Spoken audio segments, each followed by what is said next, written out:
안녕하세요. 절대값TV의 명품 PD 한PD입니다. 자, 오늘 첫 시간은 코스닥 시장부터 이야기할게요. 자, 코스닥 시장이 무너지고 있어요.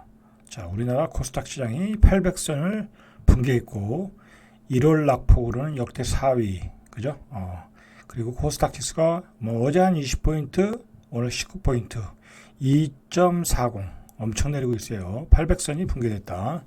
올해만 시총이 56조가 날라갔다. 자, 원인이 뭘까요? 자, 원인은 이제 신문에서 이야기하는 거는 코스피 시장의 저퍼주로 수급이 쏠렸다. 자, 그게 원인이라는 거예요. 그게 원인이 아니에요. 이게 원인이 아니야. 코스닥 시장에 저평가된 우량주로 쏠렸다. 코스피 시장에 이제 그게 원인이라고 하는데 그거는 원인이라기보다는 결과죠. 결과. 그만큼 코스닥 시장이 지금 오를 이유가 없어. 오를 이유가 없고 세계 주식시장과 동조를 하고 있어요. 사실은. 자, 제가 원인을 알려드릴게요. 자, 제가 원인을 알려드리겠습니다. 이게 원인이에요. 이게. 자, 이게 BYD예요. 그죠?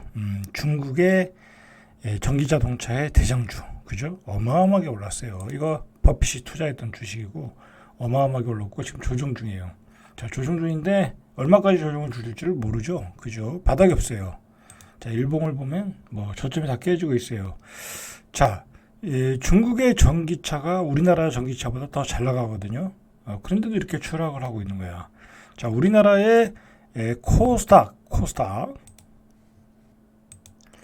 우리나라의 코스닥을 주도했던 게 뭐냐면 에코프로예요. 에코프로 BM 2차 전지예요. 자, 한번 보실까요? 자, 이거예요. 에코프로. 제가 이거를 여기서 매도하라고 그랬죠. 150만 원에서 매도하라고 그랬어요. 자, 그리고 여기서도 얘기했고 100만 원 깨질 때도 얘기했고 70만 원대에서 이렇게 횡보할 때도 이거는 가짜다. 올라가지 못한다. 왜 못 올라가겠어요? 여기 매물이 이렇게 많은데, 그죠? 여기 매물이 이렇게 많은데 어떻게 올라가요? 그죠? 못 올라가는 거예요. 못 올라가는 거야. 자, 마찬가지로 지금도 이거 제가 50만 원대, 55만 이 정도 때에서도 그냥 57만 원대에서도 매도, 그죠? 계속 매도, 그죠? 못 올라간다. 이제 여기 매물이 엄청 쌓였잖아요, 여기, 그죠? 자, 이렇게 올라오는 과정에서 엄청나게 매물을 만들었고, 자, 내려오는 과정에서도 엄청나게 매물을 만들었고, 자, 이거는 그냥 평균 80만 원대에 그냥 매물이 쌓여 있는 거야. 이건 못 올라가요. 이건 못 올라가. 이거 올라가려고 하면 쉽게 얘기해서 이 올라간 만큼 떨어져야 올라가는 거야. 기간 조정, 가격 조정, 그죠? 제가 그래서 이거 10만 원 일자가 보일 때까지도 기다려라 라는 거죠. 자, 어쨌든 우리나라 코스닥이 힘을 못 쓰는 이유는, 자, 코스닥 한번 보실까요? 자, 우리나라 코스닥이 힘을 못 쓰는 것은 바로 그런 대장주가 힘을 못 쓴다. 근데 그 대장주의 그 글로벌한 주식들이 테슬라와 BYD인데 테슬라와 BYD가 맛이 갔다. 그것 때문에 오르는 거예요. 그것 때문에. 두 주식이 앞으로 올라간다고 하면 올라가죠. 그건 세계적인 열기에 의해서 올라가는데 그 두 주식이 계속 빠진다고 하면 우리나라 2차 전지도 같이 힘을 쏠 수가 없어요. 자, 그리고 차트를 볼까요? 자, 이 코스닥 주식 차트를 한번 보세요. 제가 코스닥 투자하시는 분들이 많으니까 요즘 많이 물렸을 것 같아. 자, 여기서 이제 엄청 빠지고 바닥을 찍었잖아요. 그죠? 바닥을 찍은 거 이게 바닥에 이게 바닥이야, 이게. 자, 이게 바닥이야, 이게.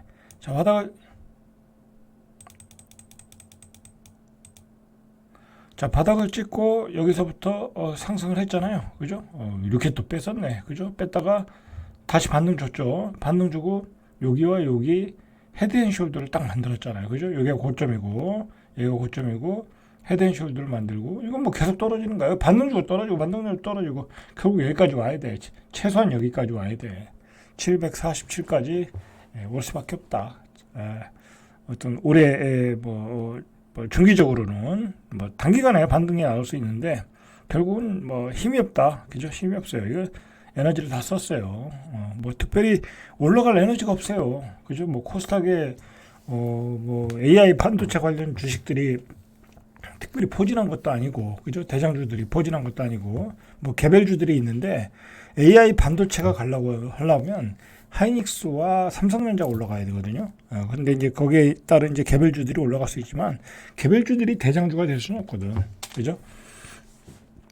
자, 그렇게 지수는 보시고 개별 종목마다는 또 틀려요, 그죠? 뭐 바닥에 있는 것들은 많아요. 그러니까 그렇다고 막 그런 거 던지실 필요 없어요. 오히려 그런 것들은 모아 나가야죠, 그죠? 바닥에 있는 것들은 있어요. 근데 그동안 이 2차 전지 때문에 많이 올라간 주식들은 결국은 지수와 관련해서 같이 빠질 확률이 많아요. 그죠? 그렇게 보시면 된다. 자, 시장은 그렇게 보시면 돼요. 그러니까 뭐 최근에 저퍼주로 수급이 쏠려서 코스닥이 폭락한다. 그거는 거짓말이에요. 그건 거짓말. 자, 그리고 요즘 이제 이런 논쟁이 있더라고요. 미국 주식에 투자할까? 중국 주식에 투자할까? 뭐 한국 주식에 투자할까? 중국 주식 한번 보실래요?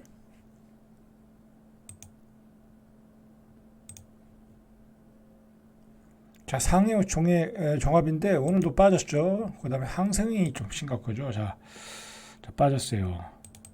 자, 빠지는 건 좋은데, 자, 여기 빠져서 이렇게 반등하고 또 빠지죠. 자, 여기 이 저점을 깨냐 안 깨냐가 중요한 거죠. 깨냐 안 깨냐, 신저가가 나오냐. 자, 이제 여기서 반등 못 주고 빠지면 또 빠지고, 그죠? 바닥을 몰라요, 바닥을. 근데 어느 시기엔 바닥이 나오겠죠, 그죠? 뭐 중국이라고 뭐 무작정 떨어지는 건 아니죠. 자, 뭐 이 시점에서는 바닥을 잡을 수 있죠, 그죠? 여기만 아끼면 되는 거니까. 항생도. 그러나 이 항생도 우리가 어떻게 봐야 되냐면 3월 달까지는 계속 빠진다라고 봐야 돼요. 일단 3월 정도 가야 바닥이 보인다. 왜냐하면 우리나라 사람들이 그 ELS 투자를 많이 했잖아요. 그죠? 그걸 다 녹인시켜야 게임이 끝나는 거야. 항생은. 항생 기준으로 보면 시기적으로는 3월. 그죠? 3월. 자, 그렇게 보면은 3월 전후로 해서 중국 주식을 사는 것도 괜찮다. 저는 그렇게 봐요. 중국 주식을 사는 것도 괜찮다. 요즘 미국 주식과 일본 주식으로 많이 들어갔는데 이것도 3월 정도에는 바닥이 나올 것이다 라고 보시면 돼요. 자, 그럼 미국 주식 한번 보시죠. 뭐 주식 얘기를 좀 많이 하네. 부동산 얘기해야 되는데. 자, 나스닥 보시죠. 나스닥. 자, 나스닥 어제도 올라갔어요. 어제도 올라갔다 좀 떨어졌네요. 그죠? 자, 나스닥 이제 조금 조심해야 될 타임이죠. 오늘 또 시간에서 많이 빠지고 있어요. 그동안 많이 올랐던 주식들. 자, 일단은 조심해야죠. 여기서 고점에서 한번 맞고 조정받고 올라갈지 아니면 그냥 떨어질지는 모르는데 그건 저도 몰라요. 그죠? 저도 몰라요. 자, 그런데 미국은 뭐 주식이 실적으로 올라가는 거거든요. 뭐 거품도 있지만 실적으로 올라가야 되는데 실적이 계속해서 좋게 나오겠냐라는 거죠. 그죠? 그 점에 대해서는 좀 의구심이 가죠. AI로 올라갔지만 일단은 조심해야 될 타임이다. 어쨌든 조정을 주고 또 갈 수는 있지만 그것은 모른다. 아직은 뭐 저도 몰라요. 그거는. 그러나 제 생각으로는 AI 엔비디아나 AMD 조정 크게 주면 뭐 그거나 좀 사볼까? 그 외에는 살 게 없어요. 그 외에는 살 게 별로 없어요. 그리고 AMD와 엔비디아가 조정을 주고 다시 신고점을 갈까? 라는 것도 한번 생각을 해봐야 되고, 사실 나스닥은 지금 별로 먹을 게 없어요. 지금 들어가서는. 그래서 저는 뭐 거의 다 철수했거든요. 거의 다 철수했는데 별로 먹을 게 없어요. 그런 점에서 나스닥은 조금 조심을 해야 돼요. 거품이라는 얘기도 많은 얘기들이 나오고 있고 조금 여러 가지 지표들을 봐야 된다. 자, 주식 얘기는 이제 그렇게 하시고요. 자, 또 조심해야 될 게 하나 있어요. 이거 보세요. 현대힘스. 이거 한번 볼까요? 자, 이 주식이 첫날에 상한가, 그것도 뭐 따따상 뭐 그렇게 쳐가지고 이거 뭐 하여튼 엄청 올랐어요. 29,200원 찍었던 게 29,200원 찍었던 게 지금 오늘 얼마예요? 어제 하한가. 자, 오늘 16,700원. 이건 뭐 13,000원 빠졌네. 그죠? 상장하고 여기서 뭐 세력들이 뭐 또는 뭐 갑자기 매수가 몰려가지고 이렇게 올려놨는데 이거는 좀 심각하다. 자, 이거 볼까요? 자, 이 주식은 심각한 게 뭐냐면 뭐 공모가가 얼마인지 모르겠는데 하여튼 한 300% 올랐을 거 아니에요, 첫날에. 그러면 종가가 29,200원이에요, 종가가. 그러면 이 다음 날 보시죠. 근데 시가가 25,000원이야. 그러면 여기서 상한가라고 종가에 따라가서 잡은 사람은 못 팔았겠죠. 그죠? 29,000원에 산 사람은 못 팔은 거야. 내일 올라가겠죠, 샀다가. 그리고 바로 빼버렸어. 바로 빼서 16,700원에 찍어버렸어. 그러니까 29,000원에 산 사람은 19,600원이 된 거예요. 그죠? 그렇게 됐고, 그렇게 된 거예요. 그렇게 된 거예요. 25,000원 시작하고, 다음날 또 시가가 17,400원. 여기서 종가 산 사람은 또 물렸고, 그죠? 여기서 뭐 반등했을 때 또 털어 먹었겠지만, 저 이렇게 아주 기형적으로 시장이 움직이고 있다. 투기장이다. 이런 주식들 여러분들 조심하시라고 제가 샘플로 보여드린 거예요. 이런 거 함부로 하시면 안 돼. 함부로. 자, 미국의 돈 풀기는 재앙이다. 자, 미국의 최근에 부채가 급증을 하고 있죠. 증시도 많이 오르고. 그래서 이 증시 버블이다라는 이야기가 있는 거예요. 그런 우려가 나온다. 전문가들 사이에. 최근 기술주를 중심으로 미국 증시가 급등하면서 닷컴 버블을 연상시키면서 이런 미국 증시가 버블인 것 같다라는 이야기예요. 자, 미국의 이 증시가 버블이라는 이 우려가 나오는 이유는 이 부채 때문에 그런 거예요. 지금 미국 재무부에 따르면 23년 초 31조 4천억 달러, 사경 1888조. 이건 뭐 우리가 상상을 할 수 없는 숫자죠. 자, 이렇게 연방정부 부채가 이렇게 어마어마하다. 자, 12월 말에 34조 달러, 사경 5,356조. 자, 이 미국이 이게 문제인 게 우크라이나에 지원할 때 보니까 이번에 지원하는 금액이 18조더라고요. 우리나라는 상상도 할 수 없는 거죠. 그죠? 자, 이 미국이 패권 국가로서 유지할 수 있는 것은 이 화폐를 찍어낼 수 있다. 그죠? 이렇게 증가하고 있다. 자, 이렇게 해서 부채 이자만 해도 7,024조. 그죠? 이자만 5조 4천억 달러. 이대로라면 2053년에 이자만 5조 4천억 달러. 자, 이렇게 미국의 부채가 늘어나고 있다는 거예요. 그래서 이 블랙스완의 저자 나심 니콜라스 탈레브는 이 부채의 나선은 죽음의 나선이다.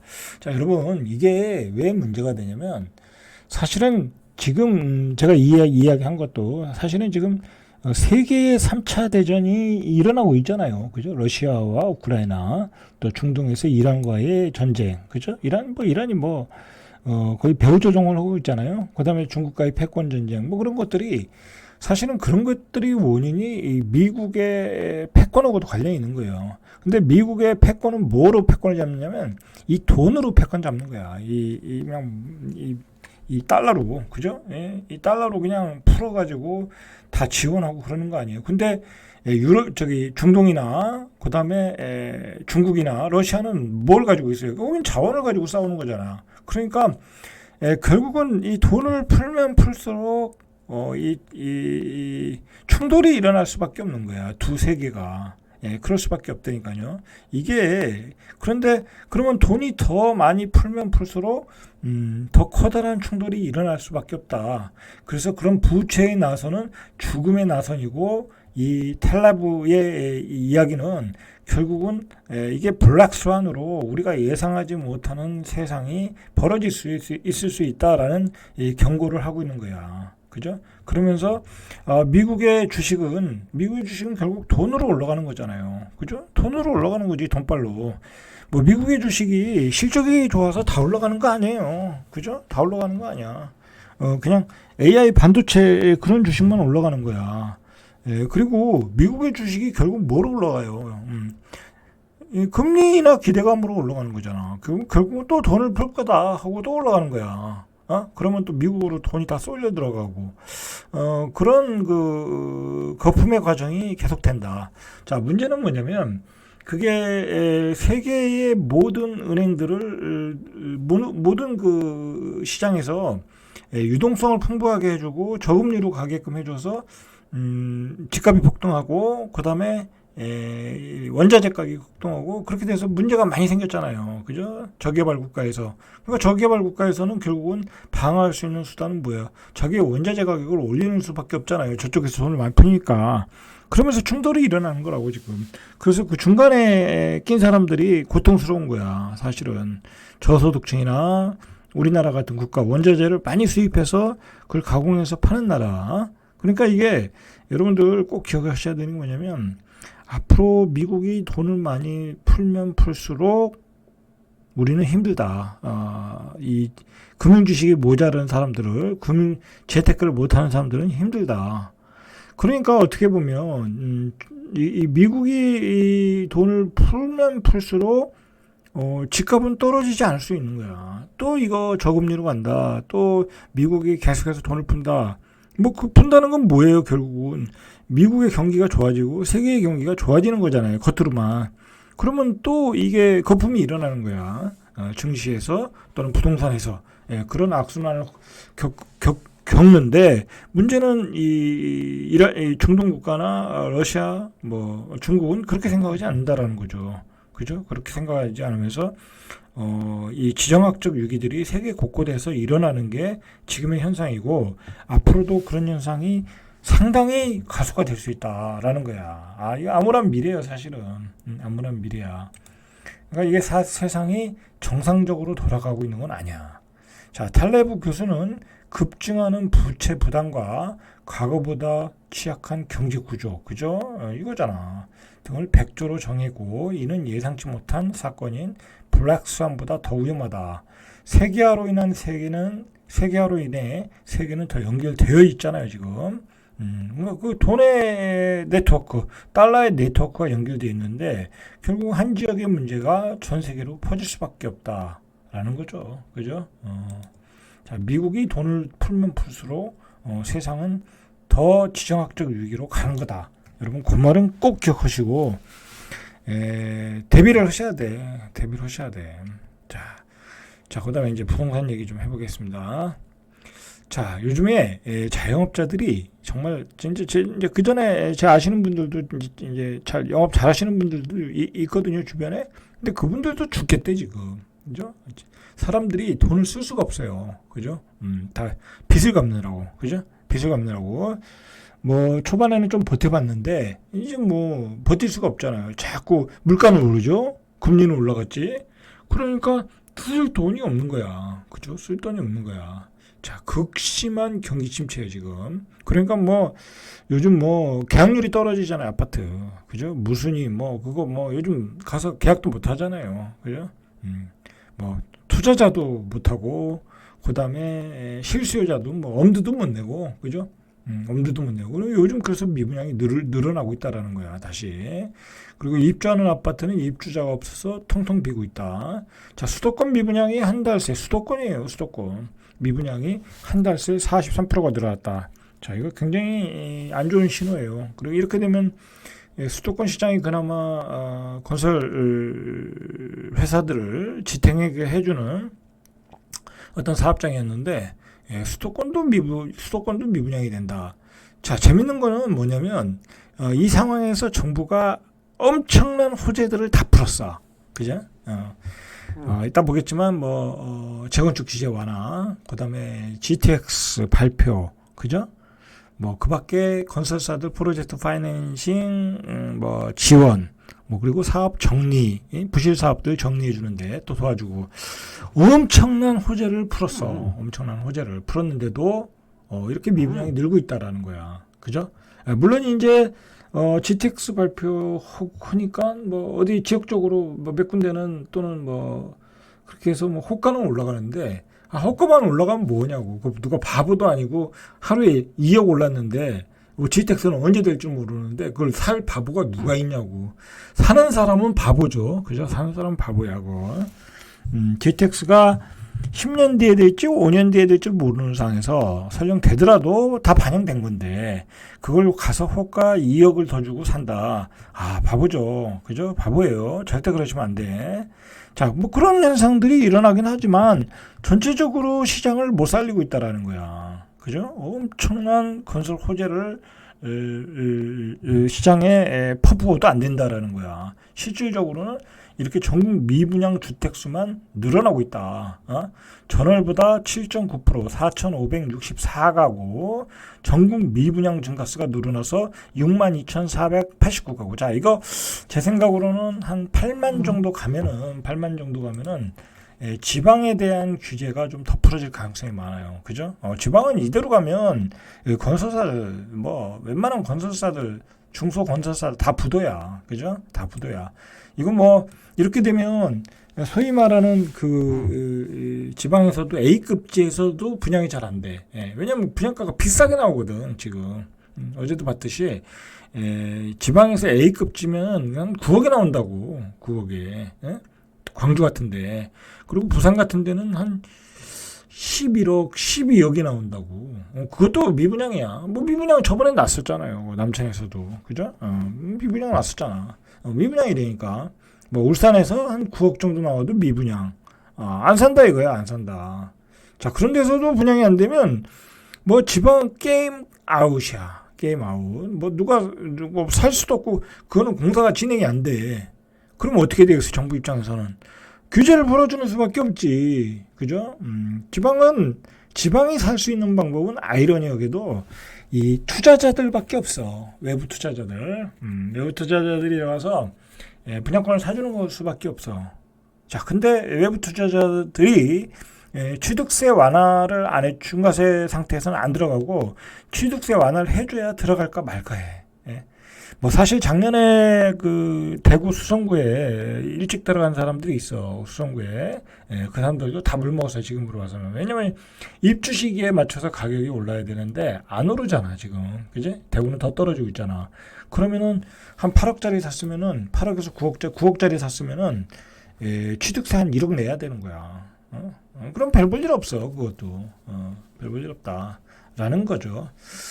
자, 수도권도 전월보다 1만 가구 정도, 전월에는 한 7천 가구인데 한 3천 가구가 늘었네요. 그죠? 43%가 늘었네. 지방은 전월보다 한 3.0%. 지방은 조금 늘었어요. 지방은. 지역별로 살펴보니까 수도권이 5,800가구 정도 늘었고, 인천이 3,270가구, 서울이 950가구, 충남이 5,484가구, 충북도 많이 늘었네요. 3,422가구, 대전도 894가구, 세종도 122가구 늘었어요. 세종은 이건 아파트라기보다는 이제 좀 조치원 그런 데죠. 그죠? 세종시라기보다는 조치원 쪽에서 든 거죠. 세종은 다 완판이에요. 자, 호남도 전라도가 3,618가구, 전북이 3,075가구, 대구는 이거 뭐야? 1,245가구. 자, 부산도 이거 늘은 게 아니라 이게 숫자네요, 그죠? 미분양 숫자라고 보시면 되겠네. 부산이 2,997가구, 그죠? 예. 그 다음에 울산도 2,941가구. 어마어마하게 많죠. 울산도 문제야, 이거. 핵심지도 안 돼. 자, 제주도가 2,499가구. 자, 규모별로 보니까 85제곱미터 초과 미분양이 8,633가구로 전월 대비 13% 늘었고, 85제곱미터 이하는 7.1%. 전월 대비 7.1% 늘었다. 자, 미분양이 급증하고 있다는 거야. 자, 정부가 계속해서 발표하고 있어요. 계속해서 발표하고 있는데, 자, 정부는 지금 발표하는 이유는, 이렇게 많은 대책들을 발표하는 이유는 두 가지 이유예요. 두 가지. 워낙 건설 경기가 다운됐어. 그래서 어떻게든 살려야 돼. 이 건설 경기 죽으면 우리나라 경제가 죽는다고 생각해. 우리나라 경제 구조가 그렇게 돼 있으니까. 건설 현장 죽으면 밑에서 일하시는 분들이 일거리가 없잖아. 그죠? 그럼 난리가 나는 거야. 그러니까 건설 경기 살려주려고 뭐 여러 가지 특별법을 만들고 뭐 규제화는 하는데 이게 먹히질 않지. 왜냐하면 여기 보세요. 정부가 노후계획 도시정비 특별법, 이게 원래 1기 신도시 특별법인데 1기 신도시 특별법 하면 이상하잖아. 그거 1기 신도시만 특혜를 주는 것처럼 보이잖아. 그죠? 그러니까 이름을 바꾼 거야. 노후계획 도시정비 특별법으로 바꾼 거야. 그렇게 해서 전국을 포괄하는 거지. 이게 두 가지 이유가 있다니까요. 이런 법들을 발표하는 게 건설 경기 살리려고 하는 이유도 있고, 두 번째는 선거를 앞두고 표심을 얻기 위해서 이러는 거야. 그건 뭐 여당의 그건 뭐 여당의 프리미엄이니까 그걸 가지고 뭐라 할 필요는 없어요. 옛날 좌파도 그랬으니까. 그죠? 자, 어쨌든 막 쏟아내고 있다. 자, 그래서 이 노후계획 도시정비 특별법은 뭐냐면, 적용 대상을 1기 신도시 등 전국 51개 지역에서 108개 지역으로 일단 확대했다. 그러니까 많은 지역으로 1기 신도시만 확대한 게 아니야. 이제 지구 단위 계획으로 만들어진 지역들도 많이 넣어서 51개 지역에서 전국 108개로 확대했다라는 거야. 근데 여러분들, 이게 이제 재건축이죠. 대부분이. 재건축인데 이거 아무 의미가 없어. 아니 뭐 다 없다고 볼 수는 없죠. 그죠? 입지가 좋은 데는 있는데 이 지방 같은 데는 아무 의미가 없어. 그죠? 아주 핵심지 빼고는. 예를 들어서 지금 가격이 4억이야. 그죠? 그리고 뭐 대지분이 많은 것도 아니야. 그냥 중충이야. 중충. 뭐 일기 신도시 뭐 15층, 20층 그렇잖아요. 그죠? 뭐 둔산동도 보면 그럼 15층, 20층. 뭐 둔산동을 예를 들어 시세가 한 4억 정도 해, 84가. 그런데 거기 추가 부담금이 한 4억 들어가, 예를 들어. 그렇게 들어갈 수 있어요.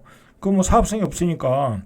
물론 이제 용적률을 더 높여주는 건 있는데, 그래도 계속해서 건설비가 올라갈 거 아니야, 어쨌든. 그러면 4억 들어간다 보면 내가 4억을 내고 재개발을 받는 거야. 그죠?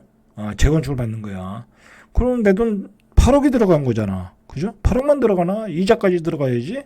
그러면 이것저것 하면 9억이 들어가는 거야. 그럼 여러분들 한 20년 있다가 내가 그때는 더 비싸겠네. 그죠? 왜냐면 분양가 올라가니까 저게 건축비가. 어쨌든 20년 있다가 내가 한 4억에서 5억 내고 그거 입주하시는 게 낫겠어요? 아니면 바로 옆에 신도시 가서 분양받는 게 낫겠어요? 분양을 받는 게 낫지. 그죠?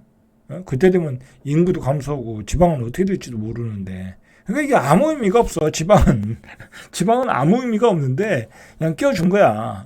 왜 니들만 이 규제 완화 해줘서 집값 올리느냐. 그러니까 그냥 껴준 것뿐이야. 아무 의미가 없다니까 이게. 이거는 서울도 마찬가지고 경기도 수도권도 마찬가지야. 수도권에서도 별 볼 일 없는데, 그죠? 별 볼 일 없는데 가격은 한 6억에. 근데 그것도 한 4억 내래. 응? 그러면 10억이잖아. 그럼 10억이면 내가 광명 시흥 신도시 가서 분양을 받지. 하남 신도시 가서 분양을 받지. 구리 토평 가서 분양을 받는 게 낫지. 미쳤다고 그 20년 있다가 분양받을 아파트에 20년 동안 살면서 늙어 죽을 때까지 살면서 그 내 돈 다 내고 그거 하겠냐고. 별 볼 일 없다. 이게 사실은 기득권들의 집값을 지탱하기 위한 어떤 장치야, 내가 보기엔. 기득권들의 기존의 집값을 유지를 해줘야 앞으로의 집값이 올라갈 거 아니야. 기존의 집값을 지켜주는 안전망은 될 수 있잖아. 야, 여기 우리 나중에 재건축 된대. 그제? 그렇게 해서 되니까 이거 사봐. 그런 것도 뭐 홀딱 또 속아가지고 산 사람이 있을 거 아니야. 그죠? 그러니까 이게 사실은 이 아주 거대한 이 플랜이야, 내가 보기에. 어떤 집값을 안 빠지게 하게 한 집값을 오히려 우상향시키려는 세력들의 어떤 거대한 플랜. 저는 그렇게 봐요. 기존의 구축들의 가격을 딱 그 하방 지지선을 갖고, 그리고 신축들은 계속해서 분양가를 올리고, 그러면 구축을 팔고 비싸게 팔고 신축을 사라. 뭐 그런 취지로 이런 계획들이 쏟아진다고 저는 봐요. 냉정하게 보면 그렇지 않겠습니까? 의미가 아니, 상계동에서도 5억짜리 아파트에 5억 내라고 하면 10억인데 거길 왜 그걸 하겠어요, 그죠? 재건축하겠냐고. 저기도 마찬가지야. 일산도 그죠? 일산도 한 뭐 5억이야, 6억이야. 근데 한 4억 내래. 그럼 10억이잖아. 9억, 10억이잖아. 그럼 언제 될지도 모르고 9억, 10억이 그걸 왜 사냐고. 아이씨, 저기 창릉 신도시 가면 한 6억 5천이면 받는데 그렇지 않겠습니까? 그러니까 이게 빚 좋은 개살구다. 빚 좋은 개살구. 이 특별법이라는 게 빚 좋은 개살구고 기존의 집값을 받쳐주는 그 안전판을 만들어 놓은 거야, 정부가. 그죠? 냉정하게 이야기하면. 그러니까 아주 이 급조를 한 거지. 무계획적으로 급조한 거야. 세상에 여러분들 생각해 보세요. 대한민국의 전국에 있는 신도시급의 그 옛날 신도시죠. 신도시급을 재개조하는 건데 상당히 중요한 어떻게 보면 개발 계획인데 이게 어떻게 몇 개월 만에 나오냐고. 이게 말도 안 되는 거라니까. 거기다가 이게 굉장히 이 도시공학적으로 보면 그리고 환경적으로 보면 그리고 주거 환경으로 보면 문제가 있다고. 이게 말이 됩니까? 보세요. 일기 신도시를 포함한 자 그래서 노주거지가 최고, 그러니까 이건 뭐 이제 역세권에 이제 아주 용적률을 최대 줬을 때 얘기했죠. 최고 75층이 나온다는 거야. 그죠? 이게 말이 되냐고. 그래서 규정상 주거지역에서는 최대 455%, 준주거지역에서는 750%까지 용적률을 높일 수 있다. 막 용적률을 올려주는데 이게 단기간에 이렇게 나와서 될 일이 아니야. 그죠? 뭐 쉽게 얘기해서 환경 영향 평가도 해야 되고 그다음에 기반 시설에 대한 점검도 해야 되고 그죠? 신도시라는 게 예를 들어서 10만이 살던 게 15만이 앞으로 사는 거잖아. 그럼 교통 영향 평가도 해야 되는 거고 그죠? 기반 시설에 대한 어떤 기반 시설은 재건축 안 하잖아. 그럼 기반 시설을 어떻게 확대할 건지 그 재원은 어떻게 만들 건지 그죠? 그런 것들, 그것도 국가에서 다 해줄 건 아니잖아. 결국은 지자체가 해결해야 되는 거잖아. 그죠? 그러니까 이렇게 급조돼서 나올 일이 아닌데, 급조돼서 나오는 것은 바로 선거를 앞두고 나오는 거다라고 밖에 이야기할 수 없는 거야. 그죠? 이건 뭐 정치 얘기를 떠나서 행정적으로도 문제가 있는 거야. 세상에 이렇게 급조를 해서 대한민국의 주거지를 다 바꾼다는 게 말이 되느냐라는 거죠. 그죠? 안 된다. 이렇게 하면 안 된다. 자, 이게 다는 아니지만, 이게 이제 그 서울 경기도예요. 뭐, 개포동, 목동, 고독, 상계, 중계, 수서, 신내, 뭐, 고양, 일산, 부천, 중동. 이 부천, 자, 보세요. 부천, 중동 같은 데도 이거 고층 아파트 아니야. 여기서 무슨 뭐, 재건축이 뭔 의미가 있겠어요. 차라리 광명 신도시 가서 받는 게 낫지. 상동도 마찬가지고. 그죠? 자, 뭐, 고양, 능고, 안양, 포일, 뭐, 그죠? 수지, 안중이 이거 뭔 의미가 있겠냐고. 참, 그죠? 옆에 땅도 많은데, 아무 의미 없는 데가 많다. 의정부, 송산, 그죠? 아무 의미 없는 데가 많더라라는 얘기예요. 자, 이런 거 보세요. 뭐, 건폐율과 인동간격은 이게 동과 동 사이의 거리잖아요. 그죠?